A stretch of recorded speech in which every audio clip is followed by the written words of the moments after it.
Es importante comprender que las conspiraciones, una vez descubiertas, carecen del glamour oscuro del que se revisten en la superficie. Generalmente se componen de cosas que podemos nombrar y se apoyan en leyes que les protegen. Una vez descubiertas, se despojan de la idealizada maldad que parece que nunca nos alcanzará. Pasan a ser tangibles y amenazantes por la cercanía. El miedo es entonces superior a cualquier especulación que habíamos hecho al principio. Cuando era niña, caminaba sola durante horas por el bosque silencioso detrás de mi casa en Luisiana, cantando canciones. Estar afuera me dio una sensación de vitalidad y peligro. Generalmente tenía miedo en mi casa. Afuera tampoco era necesariamente el cielo, pero era mi mundo. Llámalo cielo o infierno. Era mío. Britney Jean Spears nace en Macomb, Mississippi, el 2 de diciembre de 1981, en el seno de una familia humilde, hija de Jamie y Lynn Spears. Su familia materna está asperjada de diferentes ascendencias. Su abuela, Lillian Porter, era inglesa y el tatarabuelo de origen maltés. Britney pertenece al grupo de sangre RH negativo, lo que podría despertar sospechas entre los más conspiranoicos, pero no podemos señalar que este detalle verdaderamente tenga peso en su historia. Lo que está claro es que desde pequeña Britney estaba marcada por unas capacidades creativas y artísticas superiores a los que le rodeaban.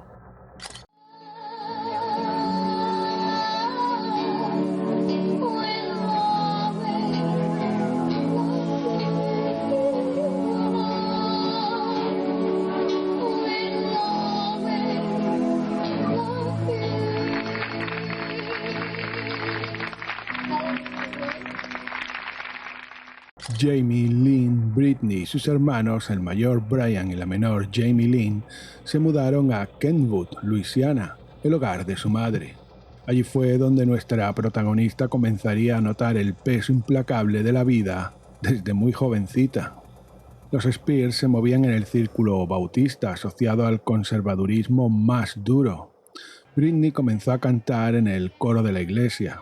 Entonces fue cuando Lynn descubrió que tenía una joya para los escenarios. Por su parte, el padre, Jamie, era alcohólico y abusivo. Relata Britney que una vez ebrio la tomó del brazo a la fuerza y la empujó dentro del coche violentamente, y el tío intentó rescatarla, a lo que el padre de ella respondió con un puñetazo directo a la cara. Britney, mientras lloraba y gritaba desamparada que quería irse. Este ambiente de continuos altercados y violencia que navegaban en mares de alcohol empujados por rezos que no se correspondían con ninguna esperanza real, dañaron para siempre la forma en que Britney Spears se presentaría al mundo. Cantar es mágico. Cuando canto, soy dueña de quién soy. Puedo comunicarme puramente. Cuando cantas, dejas de usar el lenguaje de «Hola, ¿cómo estás?». Eres capaz de decir cosas mucho más profundas. Cantar me lleva a un lugar místico donde el lenguaje ya no importa, donde todo es posible. Lynn se obsesionó con la idea de que Britney cantase de manera profesional y desde los 3 años la llevó a clases de danza y concursos locales. El pequeño coche devoraba kilómetros para mostrar el talento de una pequeña brillante, pero cuyo único interés era cantar, no satisfacer a su madre o a aquellos adultos que la calificaban sistemáticamente como excelente, pero joven. Y esto frustraba a Lynn, pero no se rindió. Cuando Britney tenía 8 años, la madre la vistió con las mejores galas y la llevó hasta Atlanta en coche. Se celebraba un open call de Disney para All New Mickey Mouse Club. Estuvieron largas horas esperando entre el tumulto de niños para que entrara a la sala de casting. Finalmente, el director de casting, Matt Casella, se dirigió a la madre para decirle que su hija era muy pequeña todavía, pero que en Nueva York había un agente que se encargaría de conducirla a las puertas del éxito. Así se pusieron en contacto con Nancy Carson, de Carson Adler Agency, una respetada agencia de perfiles de artistas jóvenes de alto nivel. Madre e hija pasan varios veranos en Nueva York. comienzan su aprendizaje en la Professional Performing Art School de Manhattan, de donde han salido otras artistas como Claire Danes, Alicia Keys o incluso la metalera Taylor Momsen. Britney empieza a salir en anuncios y pequeñas obras, como el musical Ruthless de 1991, un musical de solo mujeres en el que coincidió con Natalie Portman. A pesar del estrés, las largas jornadas de prácticas y la apretada agenda, Britney estaba haciendo lo que le gusta y por tanto feliz. Desde hacía mucho tiempo. En 1992, Lynn y su hija van a Colorado a los estudios de Disney para participar en Star Search, un concurso de talentos de MGM en el que Britney deslumbró con una poderosa voz interpretando la canción Love Can Build a Bridge, original de The Jutes.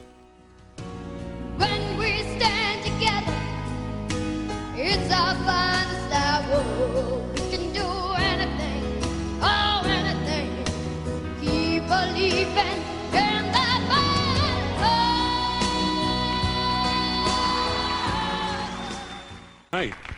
I noticed last week you had the most adorable, pretty eyes. You have a boyfriend? No, sir. Why not? They're mean. Boyfriends? You mean all boys are mean? I'm not mean. How about me? Well, it depends. I get that a lot.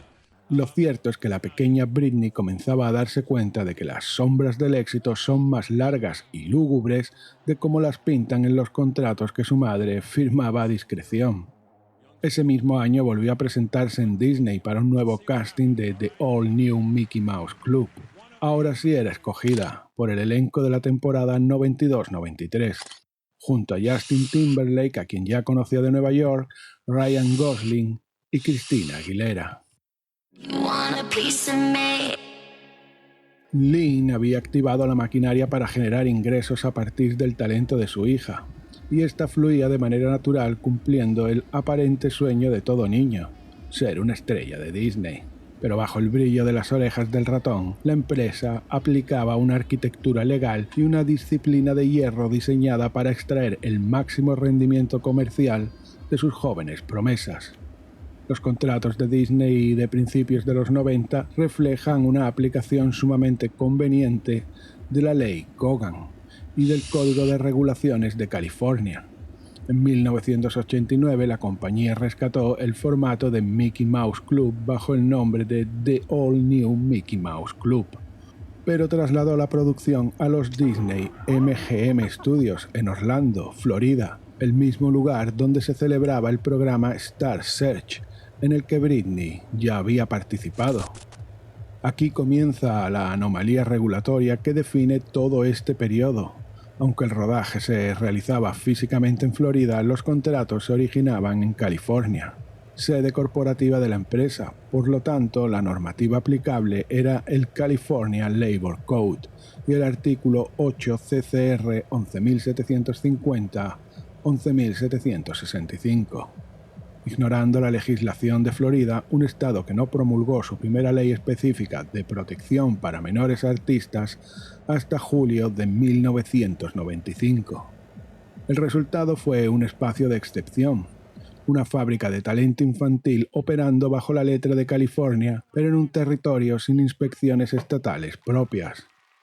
Disney era el único árbitro efectivo del cumplimiento de las normas. Bajo este amparo, la práctica empresarial era sibilina.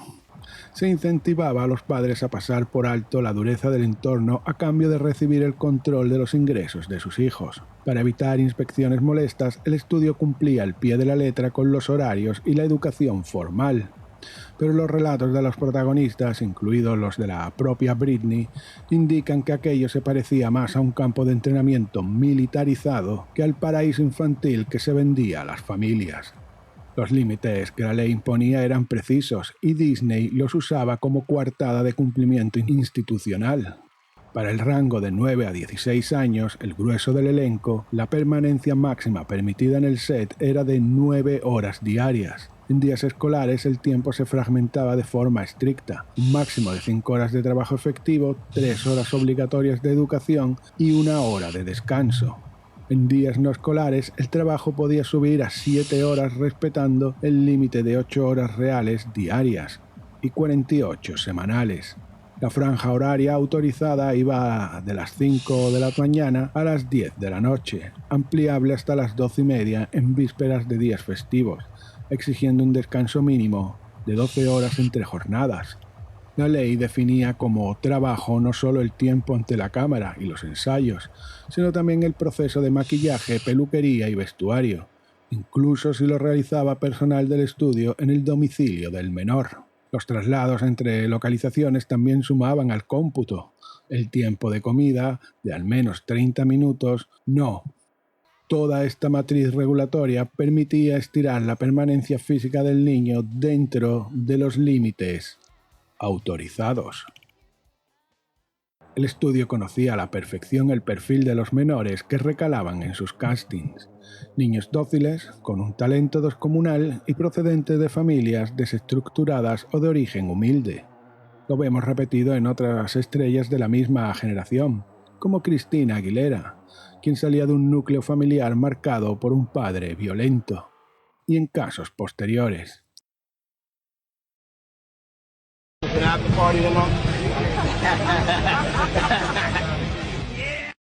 De hecho, la propia naturaleza de la ley facilitaba que la empresa transfiera sus responsabilidades de seguridad a los progenitores.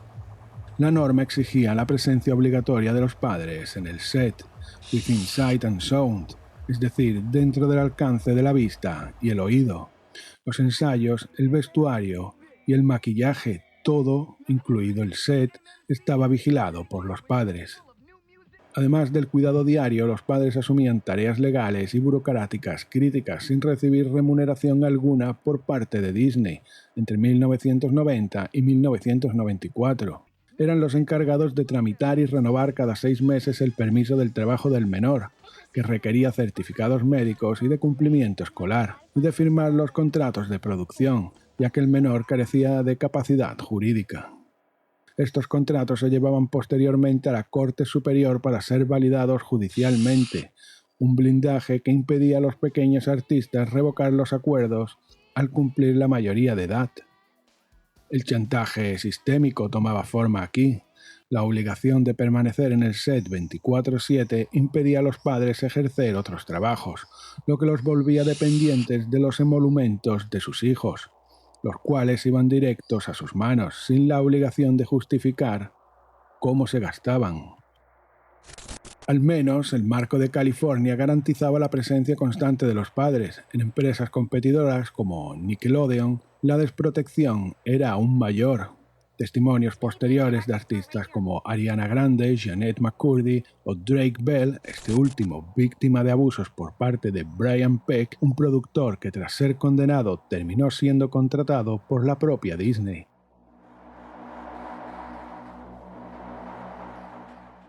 Demostrarían que la presencia familiar no era un fundamento inamovible en la industria de la televisión por cable. El verdadero núcleo del expolio, sin embargo, era financiero. Aunque la ley Cogan existe desde 1939, era inoperante sin una aprobación judicial explícita, y la mayoría de los contratos de televisión de la época esquivaban este trámite. Hasta la reforma estructural del 1 de enero del 2000, el dinero ganado por un menor pertenecía legalmente en su totalidad a sus padres. No existía la obligación de reservar un porcentaje en una cuenta bloqueada ni de auditar los gastos familiares. La norma que obligó a asegurar un 15% del salario bruto para el futuro del menor llegó con el nuevo milenio. This is how I blew all my Disney money. Relatos posteriores de figuras como Christy Carlson Romano o Miley Cyrus desvelarían que el dinero real que les quedaba tras su paso por el canal era mínimo y que carecían de educación financiera. Al salir de la corporación, muchos de estos jóvenes dilapidaban sus fondos en poco tiempo, protagonizando historias de prensa amarilla que colisionaban con las estrictas cláusulas de moralidad que habían firmado en sus contratos. Estas cláusulas de moralidad ejercían un control absoluto sobre la imagen pública del niño. A pesar de proceder de entornos rotos, se les obligaba a proyectar la ilusión de una vida perfecta. El estudio los entrenaba activamente para ello, instruyéndolos en técnicas evasivas frente a los medios como hacerse el tonto, cuando los periodistas preguntaban por la situación familiar o las dinámicas internas del estudio. Para sostener este blindaje legal, Disney financiaba íntegramente el sistema educativo en el set a través de la figura obligatoria del Studio Teacher, profesor de estudio. Profesor con licencia estatal que era el responsable legal de la salud, seguridad y moral del menor. La ratio era de un profesor por cada 10 menores en días lectivos y uno por cada 20 en fines de semana. Las 3 horas de clase diarias obligatorias debían acumularse en bloques mínimos de 20 minutos. De cualquier periodo menor no computaba en caso de inspección. La escuela en el set era, por tanto, una sucesión de intervalos fragmentados entre ensayos y grabaciones, una modalidad que subordinaba la estructura académica a la logística del entrenamiento. A Disney no le interesaba la publicidad negativa que generaría revelar que el padre de Britney sufría de alcoholismo o que la menor tenía que repetir una coreografía más de 30 veces al día dentro del espacio que permitían las horas de trabajo autorizadas. Cumplir con la administración servía en la práctica para legitimar la explotación de la imagen de menores de edad en beneficio corporativo directo de la marca. Maquillaje, peinado, modulación de la voz, respuestas ensayadas ante la prensa, todo estaba milimétricamente medido. Figuras críticas con el sistema como Bella Thorne asegurarían años después que eran obligadas a mantener actitudes marcadamente infantiles, incluso bien entrada la adolescencia. En ocasiones, peor. I wonder how my appearance affects me being a role model with kids that watch me on Shake It Up. Luckily, with kids that watch me on Shake It Up, they were my age. When I was 12, they were 12. So we're all 20s now. And so I feel pretty good about the fact that we all made it to our 20s. Honestly, I know that sounds ridiculous, but that's a serious thing in this day and age. We're dying younger and younger. It just seems to be we just keep fucking falling off the face of the earth. So the fact that we're all here and we're in our 20s, I feel pretty fucking good about that, considering we could have ended up anywhere. So I don't know as far as that goes, but I do know that obviously the transition, it's really, it's definitely tough, you know, but it is what it is. Like, it's like anything in my life. I mean, if you read the book, you'll be like, transitioning from Disney to this was fucking easy. I don't know. Getting molested for fucking from your 6 to your 14 seems like way harder circumstances, or being physically abused all the time seems like a much more difficult situation than fucking have paparazzi following you since you were 12. I don't know. I was still being molested when paparazzi were still fucking following me. So it's pretty hard in my mind to think about these big flashlight photographs and everyone thinking they know me and talking about me, but having no idea the type of mistreatment that I was still dealing with at that time, that everyone around me saw and did nothing. So I don't know. You tell me what's so hard. Because that to me, way harder than any other of this other shit that I do on a daily basis. I feel the need for speed! All the kids in my neighborhood have.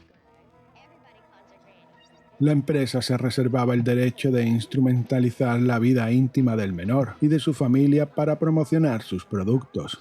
Si las normas de conducta no se seguían de forma punitiva, el gigante del entrenamiento podía rescindir los contratos o aplicar penalizaciones económicas. Era un engranaje diseñado por y para Disney, que arrojaba migajas a los padres de origen humilde que terminaron por ver a sus hijos como cajeros automáticos.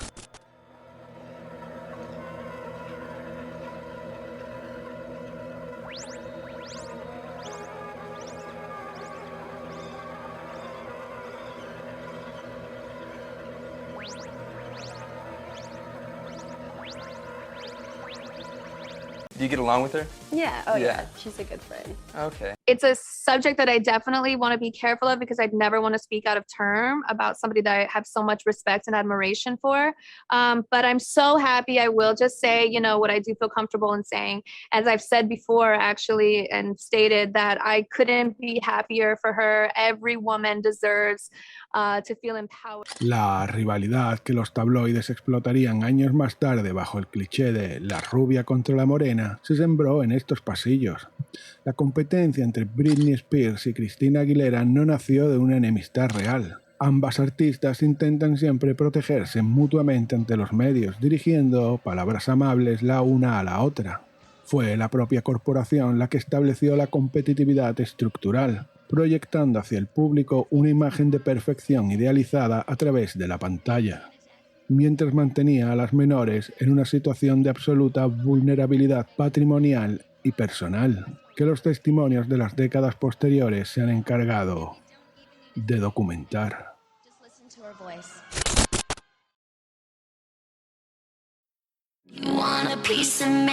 Empecé a notar cada vez más hombres mayores entre el público y a veces me asustaba verlos mirándome lascivamente como si fuera una especie de fantasía de Lolita para ellos. Disney cancela el Mickey Mouse Club en 1994 y Britney, con apenas 12 años, regresa a la aparente normalidad de Kenwood, clases en Park Lane Academy y actuaciones locales. Pero el paréntesis dura poco. En 1997, Lynn Spears contacta con Lou Pearlman, el hombre que movía los hilos detrás de los Backstreet Boys y NSYNC. Años después, el mundo conocería a Pearlman como el artífice de uno de los mayores fraudes financieros de la historia de Estados Unidos. Pero en aquel entonces, él era el rey Midas que buscaba crear una respuesta femenina a sus boy bands, el grupo Innocence. Lynn, sin embargo, busca una segunda opinión. Consulta con Larry Rudolph, un abogado experto en entrenamiento que ve algo distinto en Britney.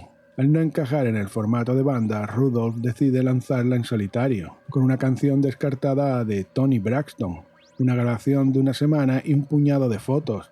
Madre e hija ponen rumbo a Nueva York en el verano de 1997. Fue un viaje relámpago. Ese mismo día regresan a Luisiana con el rechazo de 3 discográficas grabado en la maleta. El mensaje era unánime. El público quiere grupos como las Spice Girls. No va a haber otra Madonna. Pero la suerte cambia 2 semanas después. Jive Records llama para una audición. Britney vuela de nuevo a Nueva York, esta vez para cantar a Whitney Houston frente a Jeff Fenster. El vicepresidente de A&R no lo duda, la ficha por su contenido emocional y atractivo comercial. Con solo 15 años, Britney firma el contrato que cambiará su vida para siempre.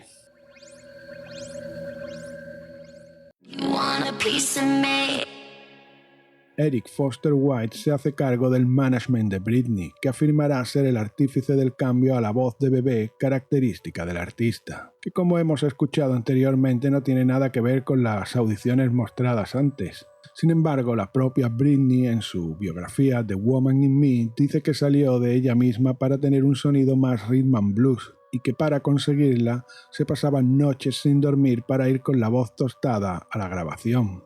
Es un punto importante como se consiguió la voz que le hizo famosa, sino que todos pensaron en la misma dirección, quizá por motivos diferentes. Britney aceptó hacer pop, aunque su primera intención era seguir la senda de Sheryl Crow. En sus propias palabras, me convencí porque el pop podía bailarlo. Era más yo misma. Cuando el dueño de la discográfica escuchó los resultados de las primeras grabaciones, ordenó un disco entero y mandó a Britney a Suecia con 3 de los mejores productores del momento, Max Martin, Dennis Pop y Rami. Britney vuelve a Estados Unidos y comienza una gira llamada L'Oreal Hair Some Mall Tour, un set de 20 minutos apoyada por 2 bailarines que le sirvió para promocionar el primer álbum, Baby One More Time. Tras esta primera gira se unió como telonera a los consagrados NSYNC, donde volvería a coincidir con Justin Timberlake.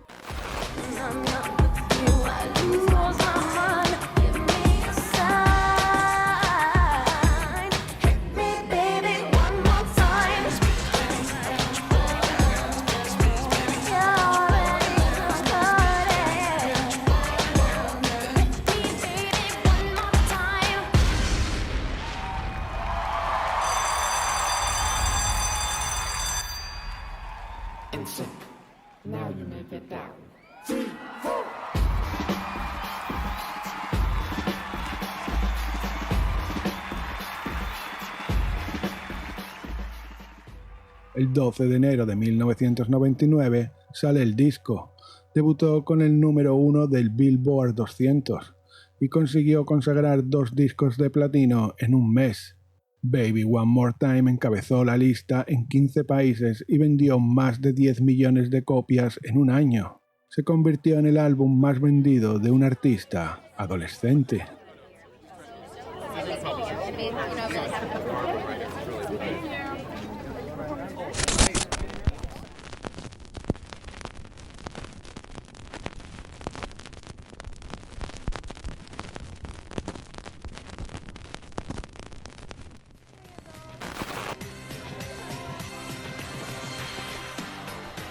Oh my gosh, you're the cutest thing I've seen all day long. Come here, please.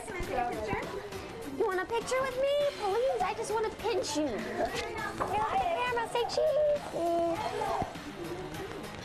Will you call me when you're older? Do you promise? Please. Then please keep those adoring eyes you have. Oh, sweet, innocent little eyes. You want an autograph? Okay. Oh, thank you, dear. Okay, yeah, this one's better. I'll go ahead and finish this one. Here you go. Bye-bye. I had so much fun with all of you. I hope y'all had a lot of fun too. Bye. You want a piece of me? A los 17 años, Britney Spears se convierte junto a Justin Timberlake en el dúo definitivo. 2 ídolos puros que encarnaban el sueño americano. Bajo esa fachada el ritmo era asfixiante. Giras mundiales se solapaban con jornadas maratonianas en platós de televisión, mientras una marea de contratos la convertía en el rostro más reconocible y rentable del planeta. El éxito imparable del segundo álbum, Oops, I Did It Again, se continuó en 2001. Su tercer álbum, Britney, que la consagró como una fuerza comercial imparable, debutando en el número 1 por encima de Michael Jackson o Pink Floyd. Pero mientras ella intentaba reclamar una identidad más adulta en el escenario, su entorno se esforzaba en anclarla al rol de hija perfecta. Durante esta etapa, la prensa impulsó el libro Heart to Heart, coescrito por Lynn y Britney, que incluso tuvo una adaptación televisiva en ABC Family, subsidiaria de Disney, que todavía no desaparecía de su mundo, bajo el título A Brave New Girl.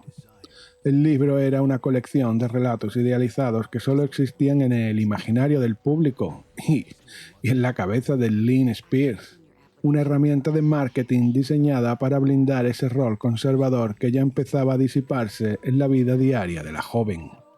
Ese es precisamente el punto de fractura. El desgaste no solo venía del trabajo, sino de la imposibilidad de sostener 2 realidades paralelas: la Virgen de América, fabricada por su madre, y la mujer que los paparazzis empezaban a acechar en busca de una grieta. El mundo ya no solo quería su sonrisa. Ahora la prensa esperaba con ansia el momento en que la armadura de perfección terminara de romperse. Así alcanzamos el año 2003.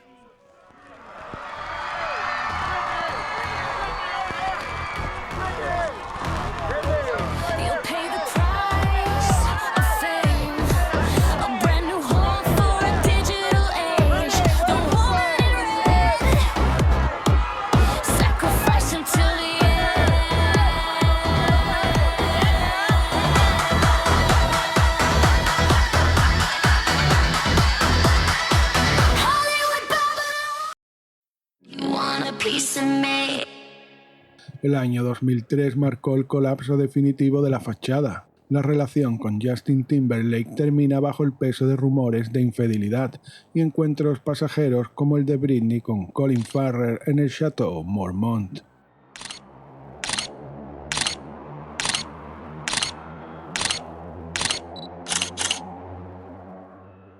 Oficialmente, la narrativa de la ruptura fue casi surrealista. Se dijo que Timberlake le reprochaba haber llevado demasiado lejos el método de actuación aprendido en su etapa académica para la película Crossroads. La prensa hambrienta aprovechó el caos para exponer a Britney como una adolescente perdida, ignorando que ya era una mujer adulta. Ante este panorama, tanto sus managers como su familia lejos de ofrecer refugio, comenzaron a ejercer un control mucho más asfixiante. Para este entonces, Felisa Culota, amiga de la familia convertida en asistente de Britney, era la sombra constante que la acompañaba a todos los sitios. Para la joven, la figura maternal sustituta de Lynn, que se había quedado en el coche que la llevaba a Nueva York, Disney, y ahora contaba los millones de dólares que Britney producía con su sola presencia. Sin embargo, sus fans eran más comprensivos y aceptaban su evolución natural.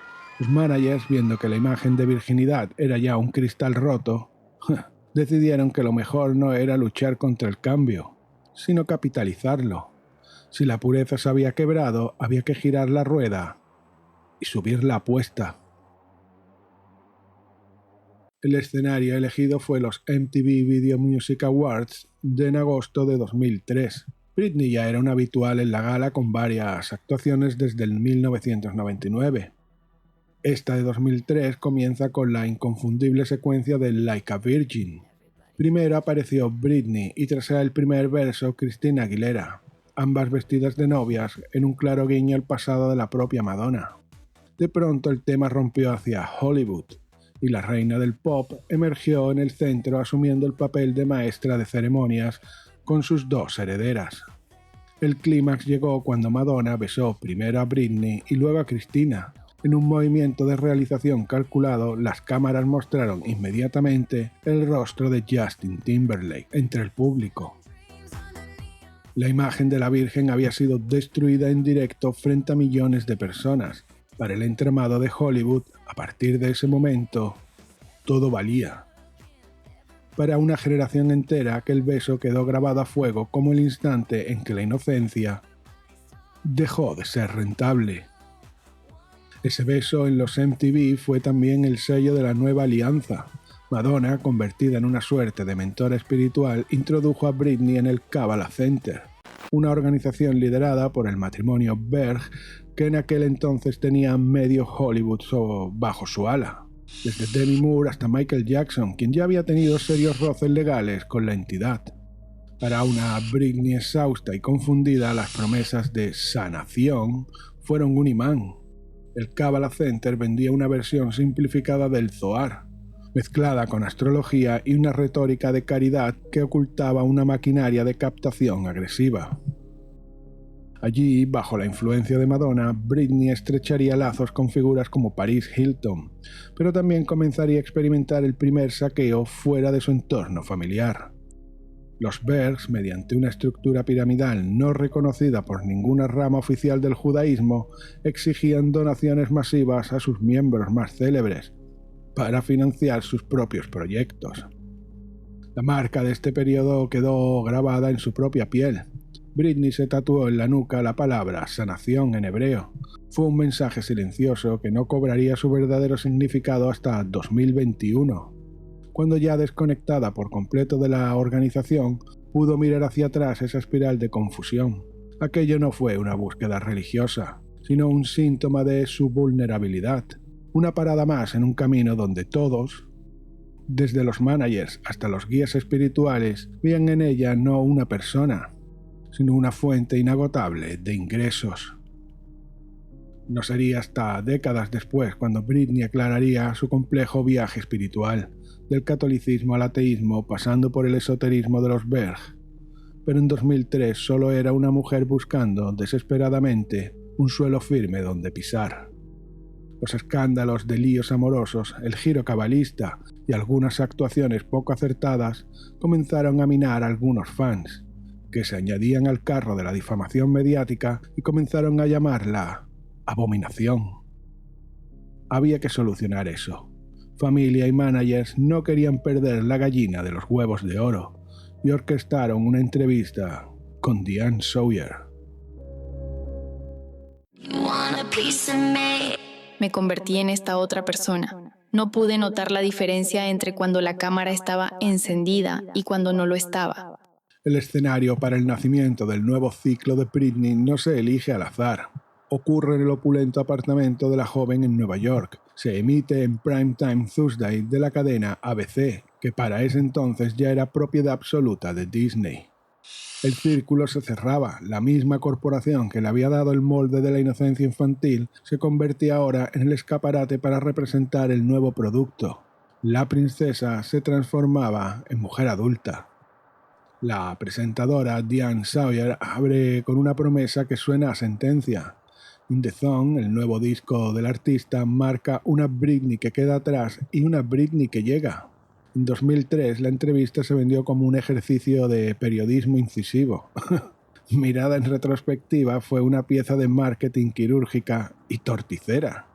Britney ya estaba sexualizada, pero ahora debía competir en un terreno agresivo donde sus rivales ya no jugaban a ser niñas. Para introducirla, la producción utiliza el videoclip de Me Against the Music. La imagen de Madonna bendiciendo a Britney sirve de rampa de lanzamiento para una secuencia de preguntas que parecen un interrogatorio. El primer golpe es conceptual. Frente a las cámaras, Britney deja caer una frase demoledora. Dice estar más a gusto en el escenario que en su dormitorio, porque allí arriba puede ser ella misma. La industria la había disociado tanto que el único lugar donde se sentía real era bajo el foco de un personaje.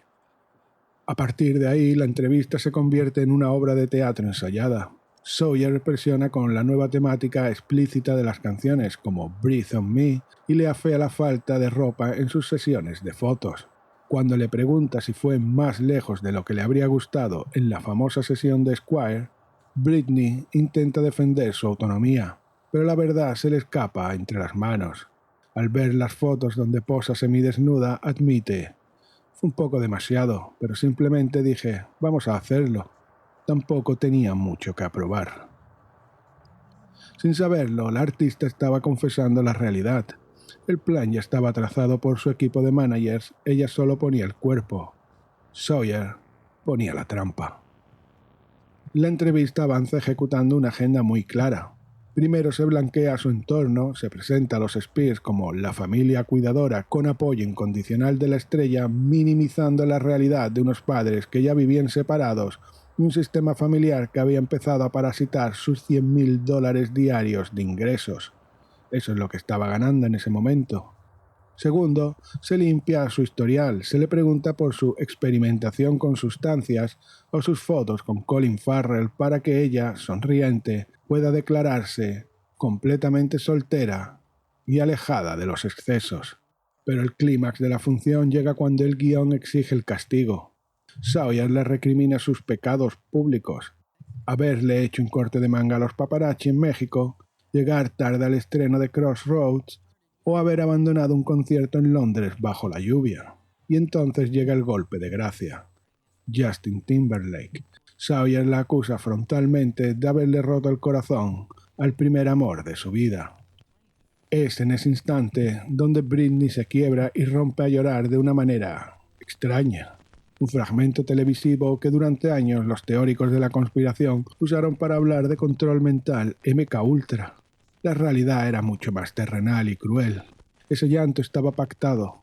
Había sido obligada a llorar ante la cámara. La maquinaria corporativa exigía vaciar una cisterna de lágrimas falsas para que el público la perdonara por haber crecido. La función de Diane Sawyer cerró con 3 objetivos cumplidos: romper de un hachazo con la niña del pasado, presentar a la nueva mujer soltera que controlaba su vida y sobre todo demostrarle a Britney que su dolor íntimo era el mejor contenido para el entretenimiento de masas. Entre el estrés y el aburrimiento, Britney graba el videoclip de su single más icónico, Toxic, y pasa las navidades de 2003 refugiada en Kentwood con su familia. Pero el 3 de enero de 2004, sin previo aviso ni explicación lógica, se casa en Las Vegas con Jason Alexander, un amigo de la infancia. En sus memorias, Britney recordaría el episodio como una alarmante falta de trascendencia. Estaba muy borracha y aburrida de la vida. Para la revista People, aquello fue simplemente una broma que llegó demasiado lejos. Sin embargo, para Jamie y Lynn Spears, los padres, la situación no tuvo ninguna gracia. Activaron de inmediato el puño legal, no motivados por la situación de su hija, sino por el pánico a que no se hubiera tomado precauciones para proteger su patrimonio.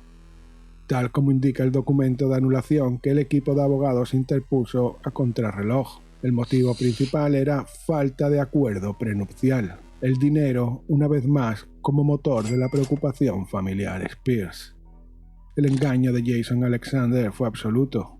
Tras firmar la separación, el joven preguntó de buena fe a los abogados si podría continuar su relación con Britney. Ellos le aseguraron que sí, pero acto seguido lo borraron del mapa. Alexander no volvería a la escena hasta el año 2007, cobrándose su venganza mediática al asegurar que Britney vivía en un letargo constante de sustancias. Cocaína por la mañana, Vicodina por la noche y una sobredosis de MDMA, enjuagada en alcohol, claro, incluyendo noches de excesos y tríos con strippers. Visto con perspectiva, Diane Sawyer tenía razón. Aquella era una nueva Britney que el público apenas empezaba a vislumbrar. Su entorno más cercano lo sabía perfectamente, pero mientras la caja registradora siguiera sonando, nadie tenía la más mínima intención de frenarla. Solo 55 horas después de los votos, el matrimonio fue anulado bajo el argumento legal de que Britney no era consciente de sus acciones. Una resolución express que, además de salvar la fortuna, confirmó la narrativa de su incapacidad y colocó, de manera oficial, los primeros barrotes de la jaula que terminaría por encerrarla. Lanzada a una cuesta abajo sin frenos, la velocidad de los acontecimientos se volvió vertiginosa. Menos de 15 días después de la boda express en Las Vegas, el videoclip de Toxic ve la luz. La prensa y el público archivan el incidente para centrarse en una nueva controversia. El contenido explícito del vídeo obliga a la MTV a relegarlo al horario nocturno. En la superficie, la maquinaria seguía funcionando y todo parecía normal. En la realidad, el engranaje de Hollywood llevaba tiempo triturando a Britney Spears, mientras el mundo ignoraba las señales de auxilio de su propio descenso.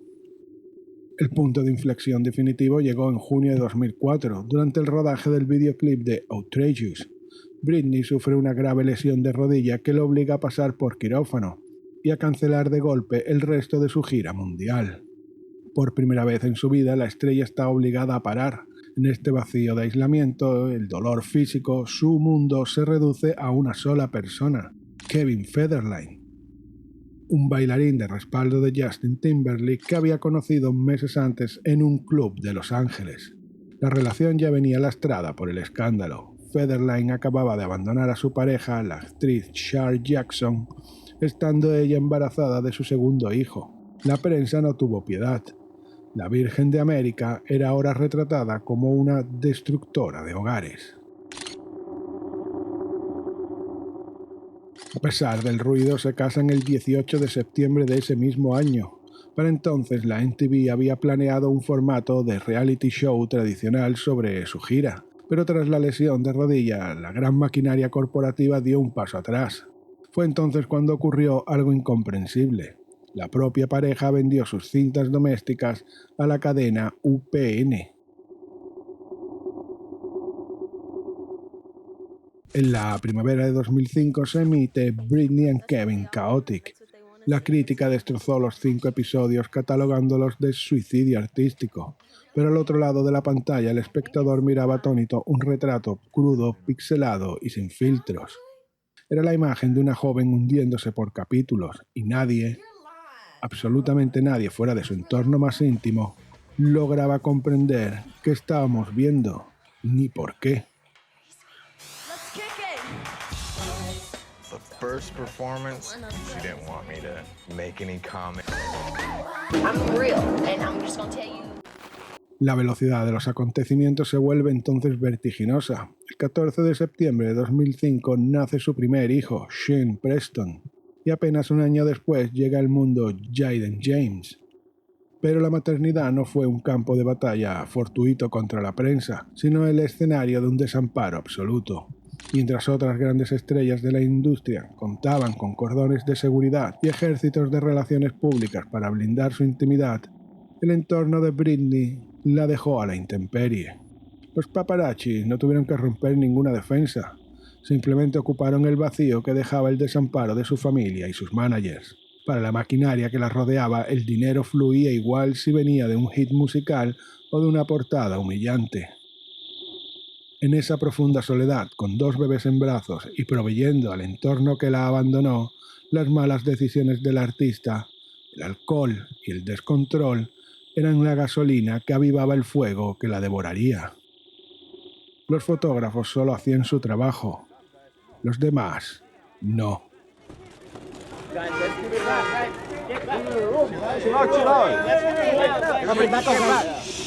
Here's the babies, guys. Come on. Hey. Hey, guys. Give her room, guys. Come on. Please get back. Okay, we gotta get back. Get back, man. Here's a kid in her hand.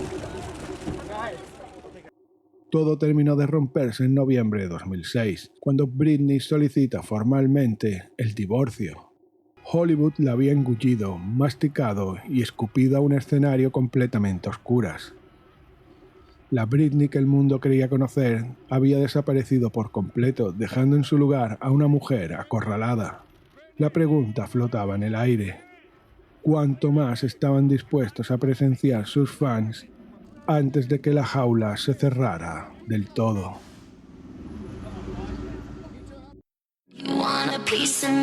Siempre me había esforzado mucho en complacer a mis padres, complacer al público, complacer a todos. I do know that Britney Spears is damn near illiterate, and the closest thing that you can get to absolute trailer trash. Put it this: Britney Spears is trailer trash that got rich. You know what I'm saying? She's actual garbage. A Britney no solo la azotaba la tradición, el desamor y una prensa cada vez más caníbal. En el implacable tablero de la industria musical, el éxito de In The Zone empezaba a ser cuestionado bajo la alargada sombra de sus rivales. El amarillismo mediático se alimentaba de la rivalidad de plástico con Christina Aguilera, que veía su éxito confirmarse con Back to Basics. We're standing in front of the street, dog. Just let her take a picture. Sin embargo, la que fuese su compañera de habitación en los años de Disney todavía guardaba algunas palabras amables desde la distancia. El ensañamiento real vino por otro lado. Se reabrían heridas bajo la excusa de las ventas con Future Sex Love Songs, el nuevo trabajo de Justin Timberlake. Su expareja aprovechó el viento a favor para rentabilizar la ruptura, vomitando reproches en cada entrevista y parodiándola de forma cruel en programas como Saturday Night Live. The world has long been full of Madonna wannabes, and I might have even dated a couple. He'll date a popular female singer. Publicly, they'll claim to be virgins, but privately, he hid it. La respuesta de Britney ante la presión fue intentar refugiarse en su arte, pero la maquinaria corporativa se lo impidió. Entre 2004 y 2005, la artista compuso y produjo en secreto un álbum conceptual titulado Original Doll. Era un trabajo íntimo de sonidos crudos y letras introvertidas donde desnudaba su realidad. Al presentarlo, la discográfica le prohibió tajantemente su lanzamiento, llegando a rescatar solo un par de canciones para proyectos menores años más tarde. A los ejecutivos no les interesaba una cantautora profunda. Querían mantener a la fuerza el producto disociado que se había diseñado en la entrevista de Diane Sawyer. Un álbum autoproducido implicaba independencia, y el sistema exigía una Britney dependiente. Una mujer al borde del abismo, con una cámara apuntando fijamente a su rostro, esperando el momento exacto en que el producto se rompiera para poder vender sus pedazos. La prensa del infarto exigía gasolina y Britney, acorralada, estaba dispuesta a dársela. Solo 12 días después de solicitar el divorcio a Kevin Federline, la cantante se sumerge en un torbellino autodestructivo que duraría 10 días. Britney Spears y Paris Hilton reventaron la noche de Los Ángeles a ritmo de tacones, glamour y alcohol, y un flujo constante de sustancias químicas. A la deriva festiva se unió en su etapa final Lindsay Lohan. La presa estaba suelta en la selva de asfalto y los paparazzi cazaron cada segundo. El clímax llegó la noche del 29 de noviembre de 2006, cuando un paparazzi capturó la icónica e infame fotografía en el Mercedes de Paris Hilton. El New York Post compró la imagen por $250,000. Las tres grandes divas de la cultura pop de los 2000, demasiado pasadas como para que les importen las consecuencias, atrapadas en el flash de un mundo que celebraba su caída.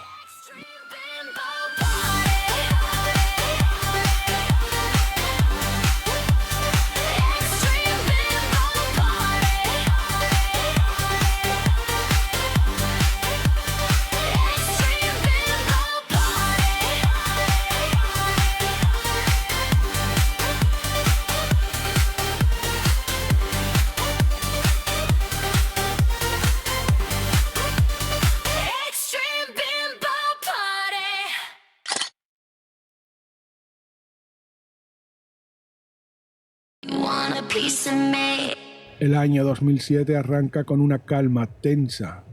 Las juergas se han terminado. Paris Hilton estaba en Australia y Britney se refugia en Las Vegas bajo el acoso redoblado de unos paparazzis hambrientos de portadas.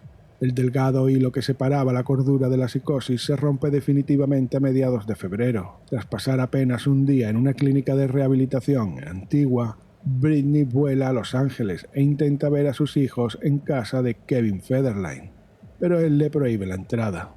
Desesperada y perseguida por una jauría de fotógrafos, el 16 de febrero entra en la peluquería de Esther Tognosi, en Tarzana. Ante la negativa de la dueña, Britney agarra la maquinilla y se rapa la cabeza ella misma. Un grito silencioso que ella justificaría al confesar que estaba harta de que le tocasen el pelo. Aquello fue un escudo contra una industria gigante que retorcía su cuerpo, su relato y sus actos. Días después, el 21 de febrero, la violencia cambia de bando. En una gasolinera, acorralada de nuevo por los flashes, Britney arremete contra el coche del paparazzi Daniel Ramos, golpeándolo con un paraguas verde. La prensa ya tiene su narrativa ideal para tacharla de demente, ignorando cualquier cosa que ella pudiera decir.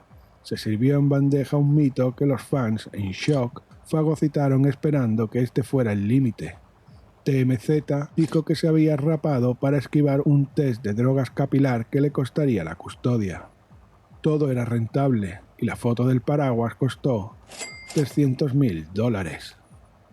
La soledad terminó por consumirla. Su familia estaba demasiado ocupada contando el dinero que ella seguía proporcionándoles, quizá en un intento desesperado de Britney por comprar su atención. Mientras sus managers se frotaban las manos, a estas alturas la música era solo la excusa para mantenerla encadenada frente al objetivo de las cámaras. Nadie sospechaba que la caída libre apenas comenzaba. En el verano de ese mismo año, Sam Lutfi entraría de lleno en su vida. Se presentaría como el salvador improvisado que ella tanto necesitaba, sin saber que le estaba abriendo la puerta al caballo de Troya perfecto, el que justificaría su enjaulamiento final. Nunca dije que fuera un modelo a seguir. Todo lo que quería hacer era cantar y bailar. Sam Lutfi está lejos de ser un santo. Sin embargo, tras la violenta cascada de sucesos que arrolló a Britney Spears, una espiral que había comenzado el mismo día en que su madre la llevó al casting de Disney, Lutfi se convirtió, paradójicamente, en la única persona de confianza que se mantenía a su lado. No tenía nada que perder ni un imperio que salvar. Entró en el oscuro escenario justo en la decadencia de la estrella. Fue testigo directo del expolio multidireccional que sufría la cantante y, a su manera, intentó levantar un muro de contención. Inevitablemente se convirtió en el enemigo público de las sanguijuelas que llevaban años succionándola. Años después, Lutfi aseguraría en entrevistas que su intención inicial fue poner orden en el caos. Afirmaba controlar la adicción de la joven con test periódicos, racionar el uso de su dinero y aportarle una compañía desesperadamente necesaria. También denunciaría haber sido utilizado como el chivo expiatorio definitivo, la pieza de distracción perfecta que el entramado venenoso de Hollywood convirtió en el caballo de Troya para justificar, finalmente, el encierro del jilguero. Los padres de Britney no tardaron en mover ficha para apartarlo de ella, una maniobra que el propio Lutfi terminaría llevando a los tribunales en 2009. Durante ese fatídico 2007, mientras Britney encajaba el golpe definitivo al perder la custodia de sus hijos, el asalto a su patrimonio comenzó a fraguarse a puerta cerrada. El terreno para declararle incapaz y arrebatarle el control de sus finanzas se sembró mes a mes. En palabras de la propia Britney, fue su madre, Lynn, quien empujó pacientemente a Jamie Spears para activar todos los motores legales necesarios. El objetivo real no era salvarla, sino quedarse con todo lo que le pertenecía, y a planificar esa emboscada dedicaron el resto del año. El 7 de septiembre de 2007, Las Vegas se convirtió en el epicentro de una tormenta invisible. Cassie Ventura, que comenzaría esa noche su relación con Sean Diddy Combs, celebraba su 21º cumpleaños. Entre la lista de celebridades habituales apareció Britney Spears, llevada al evento por el propio Diddy.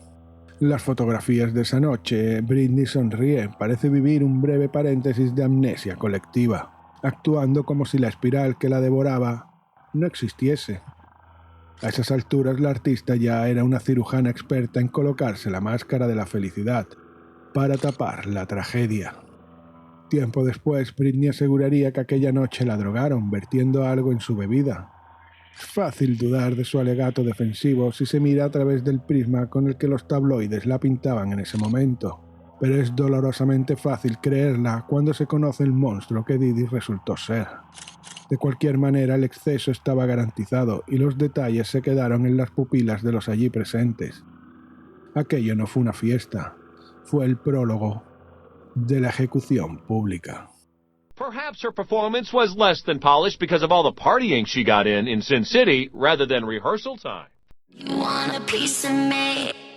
2 días más tarde, el 9 de septiembre, Britney Spears se subía una vez más al escenario de los MTV Video Music Awards, un catalizador de su carrera. Le dio a Hollywood exactamente lo que Hollywood llevaba meses salivando por ver: una actuación descoordinada con el equipo de baile, una mujer de 25 años atrapada en un bikini que revelaba su falta de forma física y una mirada perdida mientras caminaba perezosa por el escenario, como si arrastrara los pies bajo los efectos de una resaca eterna. Aquel show recordaba más a un club nocturno de mala muerte que a las millonarias puestas en escenas de la cadena. Pero a esas alturas ya nada importaba.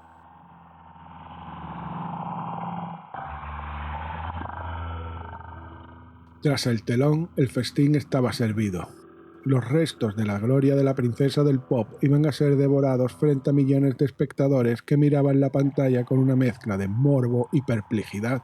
El estoque final se lo dio la comediante Sarah Silverman, quien subió al escenario justo después de la actuación para soltar una de las líneas más crueles de la historia de la televisión.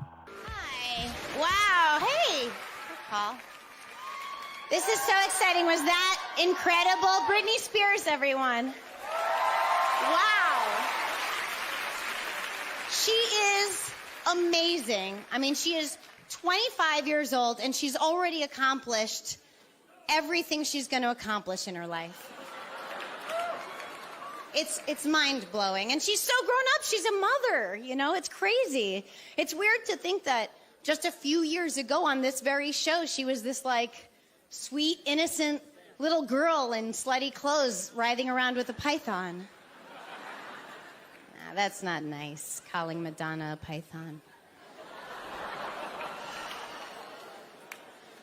But have you seen Britney's kids? Oh my God, they are the most adorable mistakes you will ever see. They are so cute. La humillación pretendía ser total, pero Hollywood cometió un error de cálculo. A pesar de las puñaladas, de la depresión clínica y de la acidez de los medios, el magnetismo de Britney seguía siendo tan colosal que su apertura de la gala eclipsó todo lo demás, convirtiéndose en un hito cultural del que se seguirá hablando décadas después. Ese era el verdadero pecado ante los ojos de sus verdugos, ser tan icónica que ni siquiera su propia destrucción podía arrebatarles ser el centro de gravedad.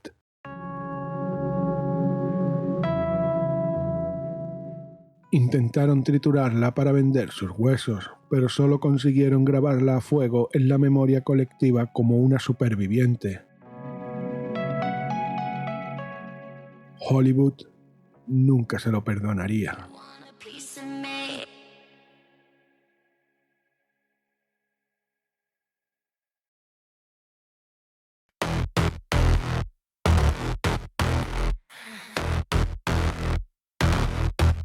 You'll pay the price of fame, a brand new whore for a digital age. The woman in red, sacrifice until the end.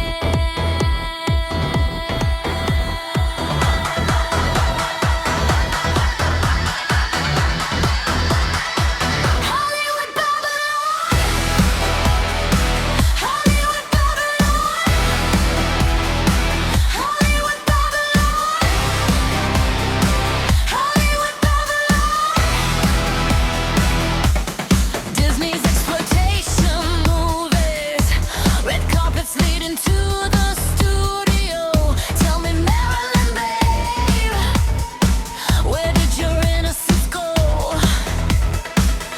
Hey, Brett, your daddy gave consent for the abuse, to break your soul, your mind, and every cent you ever earned.